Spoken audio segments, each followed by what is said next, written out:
بسم اللہ الرحمن الرحیم، بسم اللہ الفتاح العلیم۔ السلام علیکم ورحمۃ اللہ وبرکاتہ۔ واچڈی سبسکرائبر، امید کرتا ہوں، دل سے دعا کرتا ہوں کہ آپ سب لوگ ایمان اور صحت کی بہترین حالت میں ہوں گے۔ میں ہوں motivational speaker, leadership business coach, master trainer, language trainer, professor Ahmad Raza. آج کی ویڈیو میں ہمارا ٹاپک ہے جی آفاق، اردو کی چھٹی کتاب آفاق سن سیریز، اردو کی چھٹی کتاب، صفحہ نمبر 50۔ تو چلیے شروع کرتے ہیں جی۔ مشق، خاص الفاظ، معنی سیکھیں۔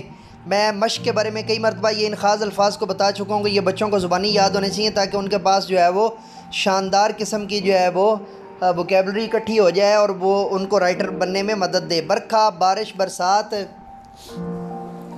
رت، موسم، جل، پانی، سما، منظر، نظارہ، بیاباں، اجاڑ، ویران، صحرا، رقصاں، ناچتا ہوا، زمرد، سبز رنگ کا قیمتی پتھر، شاد، خوش، مسرور، مخمل، ایک قسم کا نہایت قیمتی ریشمی کپڑا، ہراول، پیش رو، سپہ سالار، لشکر کا اولین دستہ یا گروہ۔ تفہیم عبارت جلدی سے کرتے ہیں جی۔ دیے ہوئے سوالات کے جوابات لکھیں جی۔ برسات کے آنے سے بیاباں میں کیا تبدیلیاں ہوتی ہیں؟ یہ آپ نظم سے بھی لکھ سکتے ہیں۔ ویسے جل تھل ہو جاتا ہے، خوبصورتی آ جاتی ہے، جانوروں میں نئی روح پھونک دی جاتی ہے اور ہر کوئی اس سے خوش ہوتا ہے۔ برسات کے موسم میں بن میں چراغاں کون کرتا ہے؟ برسات کے موسم میں جو جگنو ہوتا ہے وہ ویلی کے اندر، وادی کے اندر جو ہے وہ چراغاں کرتا ہے۔ شاعر نے کس چیز کو جانے جہاں کہا ہے؟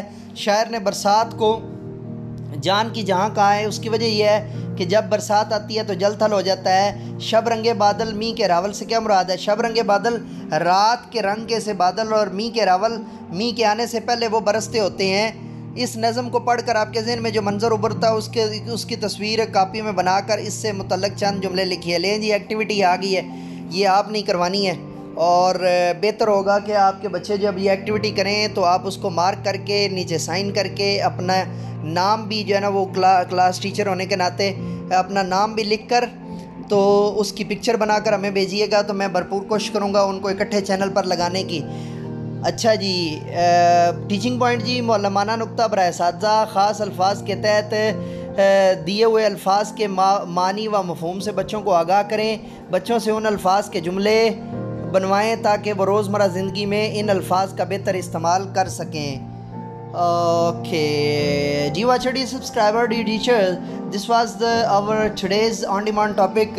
So we will be right back with a new topic, with a new on-demand video, with a new lecture. So let me go now and say with me, do something more for humanity.